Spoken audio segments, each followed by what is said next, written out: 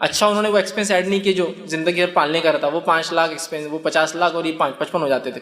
خالی شادی کا خرچہ ایڈ کیا تھا. 500 خرچ کرو, 5 لاکھ بچاؤ, ہے نا. تو یہ سب تمام وہ چیزیں. اور ہمارے پاس بالخصوص ہندوستان میں جو سسٹم آیا, یہ سسٹم جیسا کہ ہندوستان کا جو کلچر ہے, اس کلچر میں مرد ظالم ہوتا ہے اور عورت مظلوم ہوتی ہے. عرب کلچر میں الٹا معاملہ ہے. گلف میں جائیے آپ, پوری بیوی وہ ظالم ہے اور یہ مظلوم بھاگتا رہتا ہے بیچارہ. وہاں کلچر پہ بھی ڈیپینڈ ہے. ہندوستان کا کلچر کیا لینے والا ہے, لڑکے لیتے ہیں, لڑکے زبردستی کراتے, رسومات کراتے, فلاں کراتے. عربوں میں کلچر ہم سے الٹا ہے. وہاں حالات یہ ہے کہ گورنمنٹ اپیل کرتی ہے لڑکیوں سے کہ مہر کم لو رے بابا, مہر کم لو, تمہارا مہر بہت زیادہ ہو رہا ہے, 40 سال تک شادی نہیں کر سک رہے ہو, 2 لاکھ 3 لاکھ 4 لاکھ ریال مہر ہوتا, لڑکے دے نہیں پا رہے. حضرت عمر کے زمانے میں یہ مسئلہ ہوا تھا, مہر لڑکیاں زیادہ لے رہی تھیں. حضرت عمر نے ایک بار خطبے میں کہا میرا دل چاہتا ہے مہر کی رقم طے کر ڈالوں, یہ مسئلہ ہی ختم کر دو, نوجوانوں کی شادی نہیں ہو رہی, لڑکیاں اتنا ڈیمانڈ کر رہی ہے. تو عورت اٹھ کے کہا تھا تم کون ہوتے ہیں نا, وہ پورا واقعہ اسی لیے تھا. آج بھی وہ مسئلہ ہے ان کا. تو وہاں الٹا مسئلہ ہے ہندوستان میں. یہاں مرد ظالم ہوتے جو کھینچ کے لیتے ہیں, وہاں معاملہ میں کہہ رہا ہوں عورتیں وہ ہوتی ہے وہ لیتی شوہر سے مہر, چلو اتنا دو اتنا دو, فلاں کرو, میں اتنے دن فلاں رہوں گی, ایسا رہوں گا, یہ خرچہ تم کو اٹھانا اور اس کو سب کرنا پڑتا ہے. یہ کلچرل ڈفرینس سمجھ رہا. تو ہندوستان میں یہ ایک تو آبادی الحمدللہ زیادہ ہے, اور اس پر یہ جو غلط کلچرل ہم نے امپیکٹ لیا ہے کہ لڑکی پرایا دھن, لڑکی کیا کیا بتا رہے ہیں, یہ لڑکی کو وہ دینا پڑتا, لڑکی ایسا لڑکی ویسا اور فلاں, اس کی وجہ سے جو ایک ماحول کریٹ ہوا. یقیناً یہ جہیز شادی کے اخراجات بہت بڑی وجہ ہے جس کی وجہ سے انسان پریشان ہوتا ہے. یہ چھوڑ دیجیے, آج کل الحمدللہ لوگ بہت سمجھدار ہو رہے ہیں, یہ بات کو سیکھ رہے ہیں, سائنٹیفکلی یہ بات سمجھ رہے ہیں. اور میں ہمیشہ کہتا ہوں ساسوں کو کہ اگر لڑکا نہ ہو تو کبھی اپنی بہو کو مت کوسنا, اپنے بیٹے کو لات مارنا اور اس کو کوسنا کہ تو ایک لڑکا پیدا نہیں کر سکا. اس لیے کہ سائنسی اعتبار سے ہم جانتے ہیں عورت کے اندر جو بنیاد بنتی ہے بچے کی پیدائش کے لیے, اس کو کروموزومز کہتے ہیں. اس میں ایکس 2 سیٹ آف کروموزوم ہوتے ہیں, اور مرد کے اندر ایکس اور وائی دونوں ہوتے ہیں. جب عورت کا ایکس اور مرد کا ایکس ملتا ہے تو بنتی ہے لڑکی, اور عورت میں چونکہ ایکس ہی ہوتا ہے, اس کا ایکس اور مرد کا وائی ملتا ہے تو بنتا ہے لڑکا. تو عورت کے اندر کوئی طاقت نہیں ہے, اللہ نے کی صلاحیت, ویسے وہ دنیا میں اعتبار سے کہہ رہا ہوں, ویسے اللہ کے ہاتھ میں جو کچھ ہے کوئی صلاحیت نہیں کہ اپنے لڑکا لڑکی پیدا کرے. وہ مرد سے نکل کر نطفہ جو جاتا ہے وہ ڈیسائیڈ کرتا ہے کہ لڑکا ہو یا لڑکی ہو. تو اپنے بیٹے کو کوسنا کہ کیا کرا ہے یہ لے کے آیا, ہمارے لیے ایک لڑکا نہیں پیدا کر سکتا. بہو کو مت کوسیے, بیچاری کا کوئی دوش ہی نہیں, وہ تو ریسیپینٹ ہے, صرف وہ اولاد کو لیتی ہے, تمہارے بچوں کو تمہارے خاندان کو آگے بڑھانے کے لیے صرف اپنے پیٹ میں بڑا کرتی ہے, پالتی ہے, دودھ پلاتی ہے, اس کو بھی کوسے. اور ایک عجیب فطرت ہے, یہ فطرت کو بھی تھوڑا سمجھنے کی ضرورت ہے. جتنا ظلم عورتوں نے عورتوں پہ کیا نا, مردوں نے عورتوں پہ کبھی نہیں کیا. اپنا ظلم چیلنج سے کہتا ہوں میں, جتنا ظلم عورت پر کرتی ہے. بیٹا تو بھی برداشت کر لے رہا کہ مجھے بیٹی ہوئی, ساس کو برداشت نہیں ماں کو کہ مجھے پوتی ہوئی. میرا عورت ہو کے عورت پہ ظلم کرتی ہوتی. اور دنیا میں چاہت دیکھو کیا ہے, بکرے ہونا بکریاں ہونا بکریاں, مرغے ہونا مرغیاں ہونا مرغیاں, مرغے انڈے تھوڑی دیتے. بھینس ہونا ہیلے ہونا, بھینس ہیلا ایک ہی رہتا بنا ہوا کہیں تو بھی بھینسے ہونا. گائے ہونا بیل ہونا, لڑکی ہونا لڑکیاں ہونا لڑکے. ارے واہ, باقی جنس میں تو سب میں آپ کو مونس فیمیل چاہیے, اور یہاں کر اپنے لیے میل. ارے ذرا سمجھو, تو عورتوں نے عورتوں پہ جتنا ظلم کیا نا, مردوں نے ان پر نہیں کیا. خود ظلم کرتی ہے عورت, یہ بھی ایک وجہ ہو سکتی ہے, لیکن اصل وجہ جو بھائی نے کہا بہت حد تک یہی انالیسس میرا بھی ہے کہ یہ شادیوں کے اخراجات ہیں جس کی وجہ سے یہ ظلم اور ستم کے تحت عورت دب رہی ہے, اور ان کی پیدائش کو خاموخواہ غیر فطری طور سے روکا جا رہا ہے اور انہیں تکلیف پہنچائی جا رہی ہے. اللہ تعالیٰ ہم تمام کو سمجھ دے کہ اس مسئلے کو ہم سمجھیں, ورنہ آنے والا زمانہ بہت سخت ہے. اور میں ہمیشہ کہتا ہوں دور گھوم کر آتا ہے. جس پوزیشن میں آج میرا سسر ہے اور میں اس کو تکلیف دے رہا ہوں اس کی بیٹی کی وجہ سے, کل وہی پوزیشن میں آ کے کھڑا ہو جاؤں گا, اور کوئی ایک دوسرا آدمی شاید وہ زمانے کے اعتبار سے اور ایڈوانس اور تکلیف دے گا, وہ جب آ کے مجھے تکلیف دیں, شاید اس عمر میں اس کو برداشت کرنے کے لائق نہیں رہوں گا. تو میں امید کرتا ہوں سہولت دے اور سہولت لے, آسانی دے آسانی لے, اچھا کر اور اچھا بدلہ پا. جی ٹھیک ہے کہ جو یہ 3 حصے کیے جاتے غریبوں کا, اپنا خود کا اور رشتہ داروں کا, تو یہ سنت سے ثابت ہے یا سمجھو اپنی کرتے ایسا جو 3 حصے کرتے, تو اس کے ذرا وضاحت کر دیجیے. بھائی نے ایک سوال کیا کہ عقیقے کے جو 3 حصے کرتے ہیں تو کیا یہ سنت سے ثابت ہے یا ہم لوگ ہی کرتے ہیں. سنت سے ایگزیکٹلی ایسا لفظ نہیں ہے کہ ایک رشتہ داروں میں، ایک خود کے لیے اور ایک مسکینوں میں. کلو، حدیث میں جو لفظ ہے صحیح مسلم کا، کلو کھاؤ، ودخرو اور کچھ اسٹاک کر کے رکھو، وہ تصدق اور کچھ صدقہ کرو. یہ لفظ ہے حدیث میں. کھاؤ، ذخیرہ کرو اور صدقہ کر دو. ٹھیک. تو وہ لوگ کچھ بولتے ہیں کھاؤ سے مراد جیسا کلیجی وغیرہ ہم بناتے ہیں کھا لیتے ہیں، ذخیرے میں وہ ہے جو ہمارا پارٹ ہے، اور ایک پارٹ صدقہ کرو. سمجھ رہے ہیں؟ تو وہ تین کرتے کہ ایک خود کے لیے، ایک مسکینوں کے لیے وہ کرے. حدیث میں ایسا لفظ نہیں ہے. کھاؤ، ذخیرہ کرو، اسٹاک کرو کچھ، اور باقی کا صدقہ کرو. تو یہ ڈیپینڈ ہے. کوئی پورا جانور کھا لے بھی تو اس کو کوئی ملامت کے لائق نہیں ہے، کوئی پورا بانٹ دے بھی تو کوئی غلط کام نہیں کرا. میں کیوں کہہ رہا ہوں، بہت سے لوگ بولتے ہیں ارے 1/3 تو کھانا ہی پڑتا. اب سمجھو ایک بیل ذبح کر لیا، اب گھر میں آگے 40 کلو گوشت. اب 40 کلو کہاں پورنے، مطلب کون کھائے گا گھر میں، ایک چھوٹی سی فیملی. نہیں، کھانا ہی پڑتا، 1/3 اپن کھانا، تو یہ قربانی قبول ہوتی. کھاؤ، رکھو، دے دو، ذخیرہ کر لو، کچھ بھی کرو، شریعت نے کچھ آپ کو منع نہیں. لیکن ظاہر سی بات ہے کو ہم پورا کھا لے تو کھا سکتے ہو.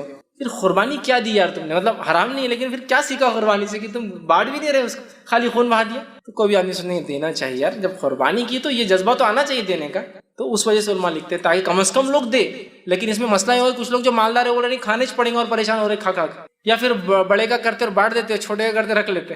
ایسا بھی نہیں ہونا چاہیے، بانٹنا چاہیے. اس لیے غریبوں کو بھی موقع ملتا ہے اس میں. تو بہرحال آپ جو کرنا چاہے کریں، شریعت نے اسی کو 3 ایگزیکٹلی کیٹیگریز نہیں مانی.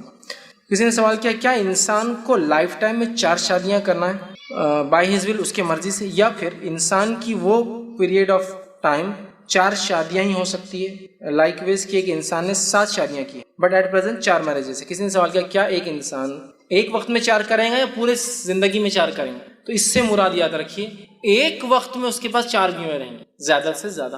لائف ٹائم میں کتنی بھی ہو سکتی. جیسا آپ بہت ساری روایتیں پڑھیں گے، حضرت علی کے ماما، جیسا حضرت عمر ابن خطاب جو ہے ان کو 5 بیویاں تھیں یا 7 بیویاں تھیں، تو ایٹ اے ٹائم 4، پھر انتقال ہوا تو پھر نیکسٹ. مطلب صحابہ کی اگر آپ زندگی دیکھیں تو ایسے بہت کم صحابہ ملیں گے جن کا کوئی بھی ایک سلاٹ خالی رہتا ہوں گا 4 میں سے.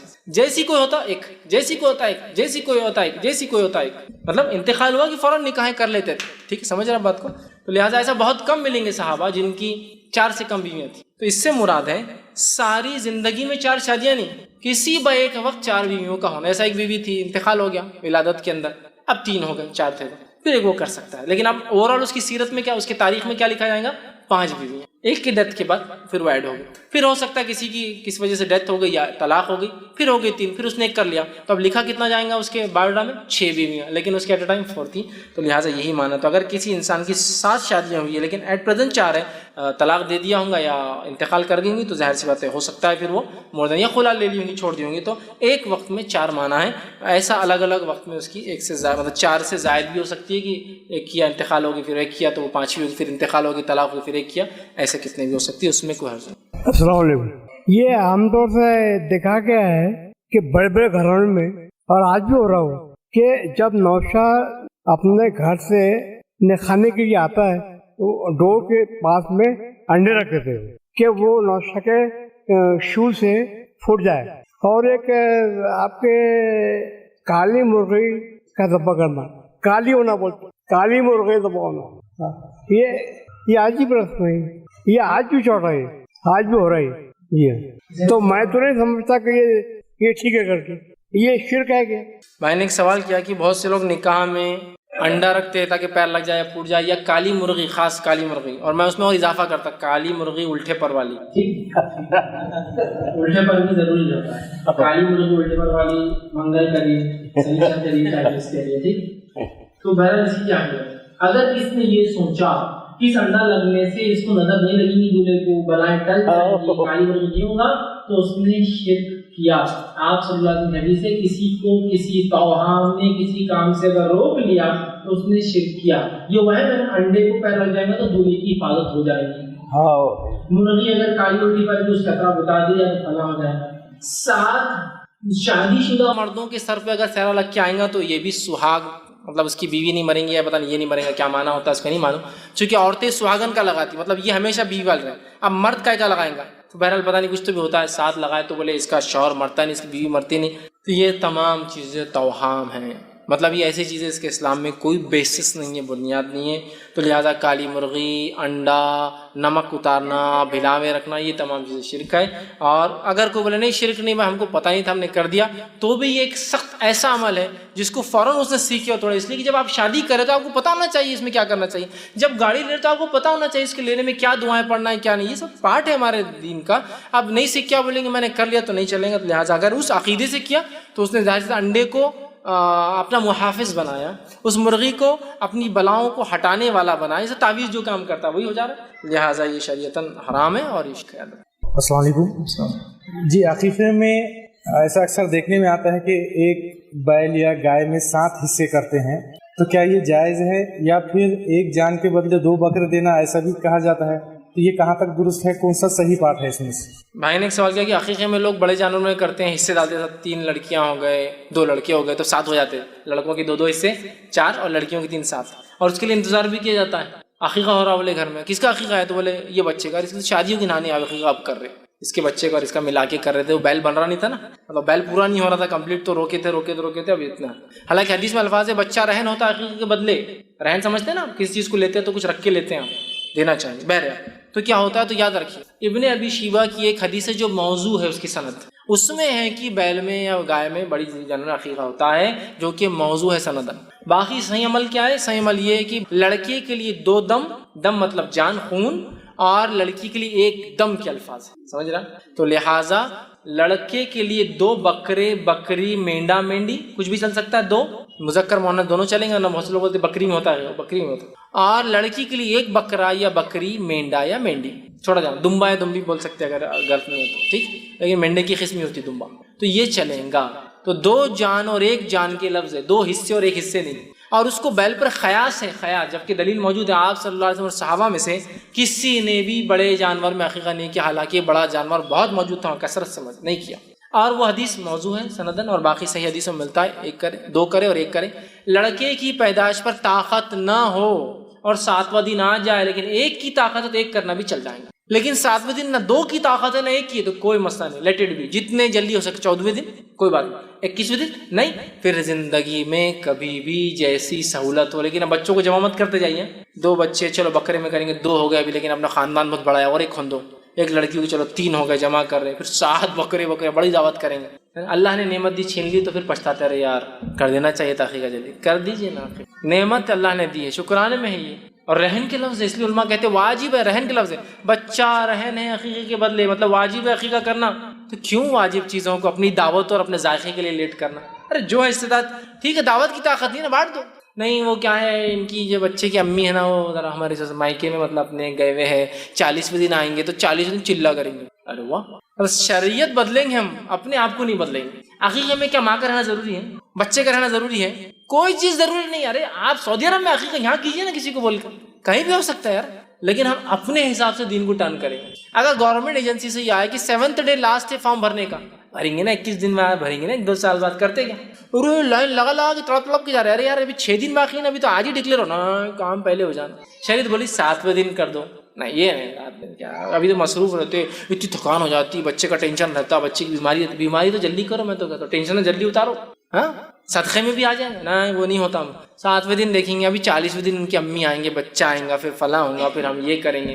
ارے نانا بھی کر سکتا ہے، دادا بھی کر سکتا ہے، کوئی بھی راستہ سے نا مسلمان کہہ سکتا ہے تمہارا عقیقہ میں کر دوں، وہ بھی پیسے جائز ہے اس کے عقیقہ سے، تو لہٰذا 1 دم یا 2 دم حصے نہیں ہے، تو چھوٹے جانور میں ہی عقیقہ ہوگا، لڑکے کے لیے 2، لڑکی کے لیے 1، اور مجبوری میں لڑکے کے لیے 1 بھی کیا جا سکتا، اگر مالی استطاعت نہ ہو تو 7 دن میں 1 کی ہے تو 7ویں دن 1 ہی کر دیجئے۔ اللہ کے رسول نے اپنے ایک نواسے کا عقیقہ 1 بکرے میں، اس لیے کہ آپ صلی اللہ علیہ وسلم علی کے بھی کفیل تھے، حضرت فاطمہ کے بھی تھے، مطلب ایک طرح سسر بھی ہے اور ذمہ دار بھی ہے، لہٰذا آپ نے کیا۔ حضرت علی بھی کر سکتے تھے لیکن اللہ کے رسول کے ذمہ دار تھے، بڑا بندہ، ایسا اگر والد کسی کے موجود ہے اور وہ کہے ابا کر رہے تو اپن کیسا رشتہ، چلو وہ کر رہے، سمجھ رہے، کر سکتے ہیں، تو اللہ کے رسول دونوں کی ذمہ دار تھے، حضرت علی کے بھی تھے اور ان کے بھی تھے، تو لہٰذا آپ نے کیا، کوئی بھی کر سکتا، نانا کر سکتا ہے، دادا کر سکتا ہے، چچا، ماموں، تایا، کوئی بھی مسلمان کہہ سکتا ہے بھائی چلو اللہ نے تم کو دیا اولاد، چلو میں کرتا ہوں تمہارا کچھ عقیقہ ہو جائے گا۔ بھائی کا ایک سوال ہے کہ اگر کسی انسان کی شادی ہوگی، سمجھو عقیقہ نہیں ہوا، عقیقہ چونکہ واجب ہے، جب یاد آئے کہ نہیں ہوا تب کرنا ہے، چاہے انسان کی عمر پھر 100 سال کی ہو اور یاد آ جائے نہیں ہوا ابا کا دادا کا، ابھی کیا جا سکتا ہے۔ فیض بھی سوال یہ ہے کہ سینے پر ہاتھ باندھنے کی جو روایت صحیح ابن خزیمہ میں آتی تو اس کے تعلق سے کچھ لوگ بولتے کہ ناصر الدین البانی نے اس کو ضعیف قرار دیے کہ اس کے اندر معمل بن اسماعیل نام کا جو شخص ہے سند میں تو وہ شخص ضعیف ہے، تو صحیح ہے کہ دیکھیے بہت سی بار یہ نماز میں ہاتھ کہاں باندھتے ہیں، اس پہ بہت زیادہ مسائل لوگ اٹھاتے ہیں اور مجھ سے بہت زیادہ لوگ سوال کرتے ہیں۔ اس معاملے پہ میں یہ کہوں گا کہ اس پر ایک بہت لمبی بحث اور گفتگو جو ہے اس کی ضرورت ہے، یہ اتنا آسان نہیں اس چیز کو، جیسا کچھ لوگ کہہ دیتے ہیں یہ فلاں فلاں راوی ہے۔ اس معاملے میں ایک سب سے بہترین تقریر یا سب سے بہترین بیان جو کافی بحث مدلل بحث سے بنیاد ہے وہ ابو زید ضمیر کا نماز میں ہاتھ کہاں باندھے، میں کہوں گا کہ آپ اس کو دیکھ لیں، اس میں بہت اچھے سے آپ کو تفصیلات مل جائیں گی، تاکہ مجھے چونکہ ایک درس سے میرے لیے ممکن نہیں کہ میں کسی بھی چیز پر بحث کروں راویوں پر، اس پر ہم ایک راوی کو صحیح کہیں گے وہ ضعیف کہہ دیں گے، وہ ضعیف کہیں گے ہم صحیح کہیں گے، تو مسئلہ نہیں، حل نہیں ہے۔ لہٰذا محدثین کا جو کلام ہے کن کن نے کیا کیسے انہوں نے بہت تفصیل میں رکھا، میں چاہوں گا کسی کو اگر یہ بحث میں جانا ہے تو ان کا وہ عنوان جو ہے دیکھ سکتے ہیں۔ السلام علیکم فیض بھائی، یہ سوال تھا کہ قربانی کا جو جانور ہوتا ہے اور عقیقے کا جانور، ان دونوں میں فرق ہے یا عقیقے میں کوئی بھی جانور جو ہے ہم ذبح کر سکتے ہیں؟ بھائی نے سوال کیا کہ عقیقہ اور قربانی کے جانور میں کوئی فرق ہے، ایسا شرائط کے اعتبار سے، کنڈیشنز کے اعتبار سے؟ قربانی کے جانور پر جو شرائط لاگو ہے، 1 سال کا ہونا، دانت والا ہونا، اس کے بعد جو بھی ہے وہ شرائط جو ہے عقیقے کے جانور پہ لاگو نہیں ہے، لہٰذا عقیقے میں آپ کوئی بھی جانور ذبح کر سکتے ہیں۔ دیکھیے بہت سی بات ہوتا ہے نا، دانت والا بکرا 5000 کا ہے، عقیقے میں کوئی شرط نہیں، آپ 2000 میں آ رہا ہے نا 2-3 مہینے کا وہ بھی کاٹ سکتے ہیں۔ قربانی اصل ہے، سمجھ رہے ہیں بات کو، اس میں شرائط نہیں ہے، تو زیادہ صحیح جو معاملہ ہے وہ یہی ہے کہ اس میں کوئی کنڈیشن نہیں، حالانکہ کچھ سلف کے علماء نے کہا کہ عقیقے میں وہی کنڈیشن جو قربانی میں، لیکن وہ ان کا خیاس ہے، اس کے لیے ان کے پاس کوئی دلیل موجود نہیں ہے، تو لہٰذا دلیل کی غیر موجودگی میں ہم کہہ سکتے کوئی بھی جانور، چونکہ حدیث میں ذبح کرو، اگر یہ جانور میں شرائط ہوتے تو اللہ کے رسول کے تعلق صحابہ ضرور بیان کرتے کہ حضرت حسین کا عقیقہ ہوا، اللہ کے رسول نے فلاں ذبح کیا، خالی یہ ہے کہ ایک کیا اس لیے کہ آپ کے استطاعت نہیں تھی، ٹھیک ہے، تو بہرحال اس میں کوئی شرائط اور کنڈیشن ویسے نہیں ہے۔ وآخر دعوانا الحمدللہ رب العالمین۔